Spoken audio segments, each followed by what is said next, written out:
a social justice action organization. We're grounded in the teachings of Dr. Martin Luther King. We're committed to putting them in action. To develop the next generation's leaders through two major youth initiatives, Youth Move and Youth Huddle, grooming social activists and future leaders. Damian Atkinson said, how can we make a difference? And so here we are, sitting here today. You would come and visit Tech World, 27,000 square feet, where we're educating our community.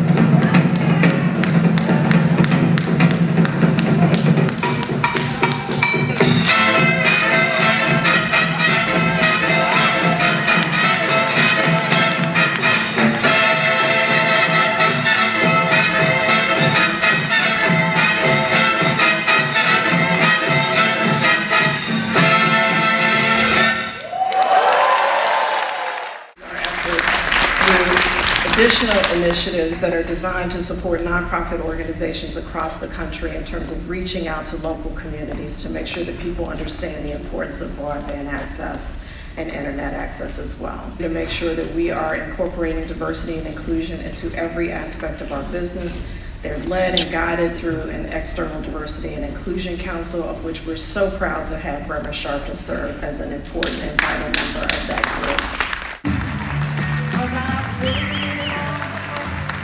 I use this as our opportunity. If you see something in me, there must be something there. And I want to give it my best. I want to give it my all. Make this world a better place. Yes, we can.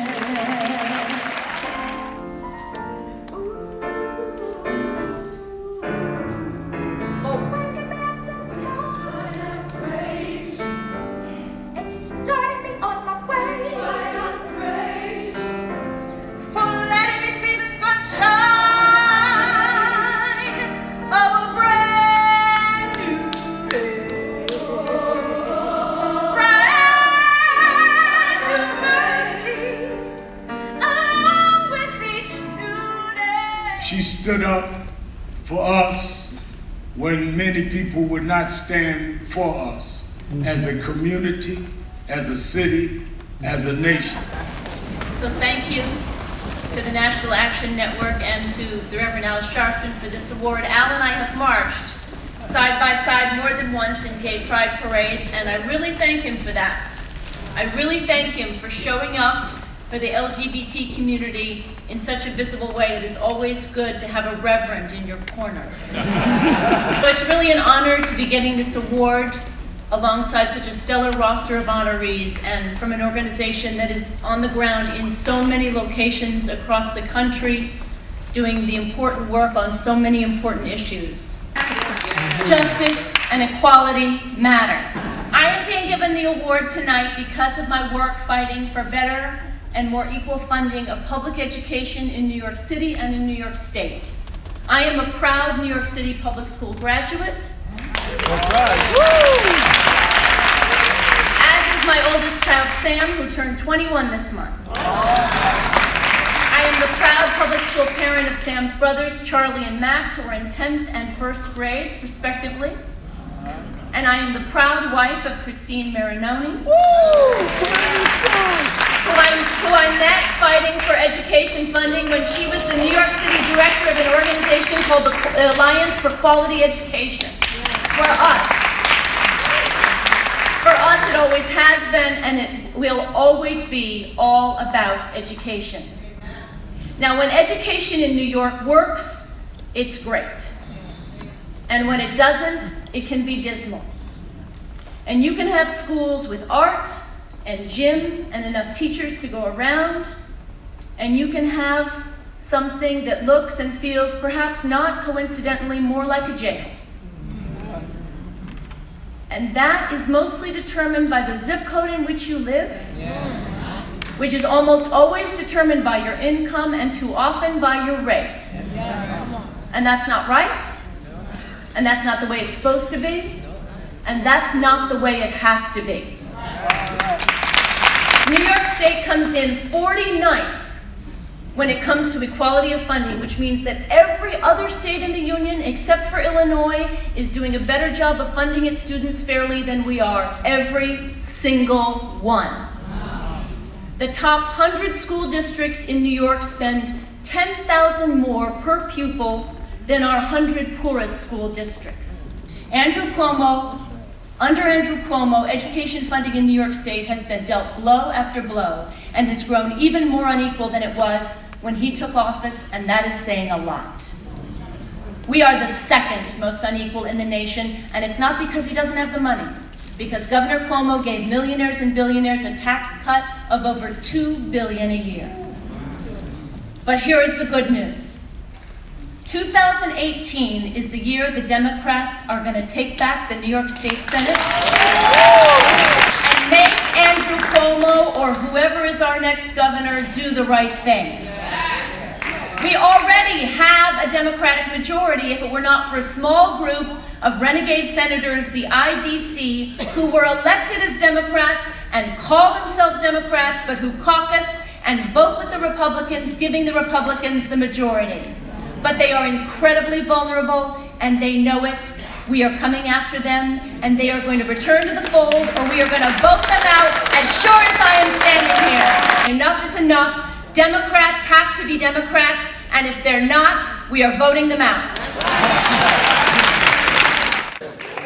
A former co-host of the Emmy-winning television show, The Doctors, a medical contributor to The Rachel Ray Show, and host of the nationally syndicated radio show, Health Watch, a former medical correspondent for various news networks and broadcasts, a contributing writer to multiple publications, and a member of President Obama's Council on Fitness, Sports, and Nutrition.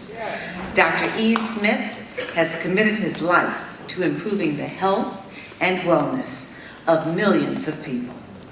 He also founded two major national health initiatives, the 50 Million Pound Challenge and the Makeover Mile. Dr. Smith has written over a dozen books and traveled the country with a powerful message.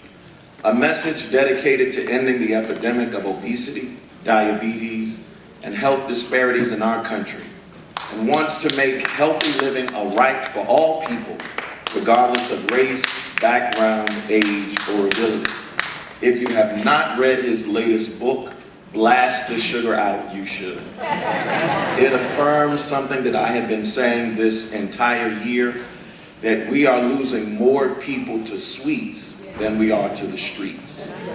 I want you to join me in welcoming the National Action Network's triumphant Man of the Year honoree, Dr. Ian Smith. There are certain times in your life where you have to stand up. Amen. And you can't be afraid to stand up and be afraid of the consequences. And Cynthia, your voice and your fight for equality on many levels is so important. But so many of our people who are famous and rich because of regular people like us. And this is a time of action. I typically choose my fight in the health arena because I think that the health disparities and health gaps is the new form of civil rights. And for those of us who much is given, we are obligated to give back. Right? We're obligated to give back. Next year I will push out my 15th book. This year I took the fight of sugar. Next year I'm taking the fight of processed foods that many of our kids and loved ones in these poor zip codes are inundated with, whether in school or the local bodegas. So I'm going to fight processed foods next year, and I want you to fight with me. And if you don't think that you're big enough, or rich enough, or famous enough to make a difference, you're wrong. The reason why we're suffering right now is because most of us didn't take the threat seriously. Things happen for a reason. All right. Maybe this is a wake-up call for us to let us know what happens when we take our eyes off the road. Fight so that others behind us have a better shot. I'm very honored. I accept this award on behalf of my mother. The mom, I dedicate it to you for fighting as a single mom so I can have a shot. For working 3 jobs. Yes, yes. For facing discrimination in the workplace as a young black woman. So I dedicate this to her. And please, keep the fight. Thank you. The greatest of these descend from heaven, just like a dove. There's no joy in evil, for rejoices in the truth. Love is God.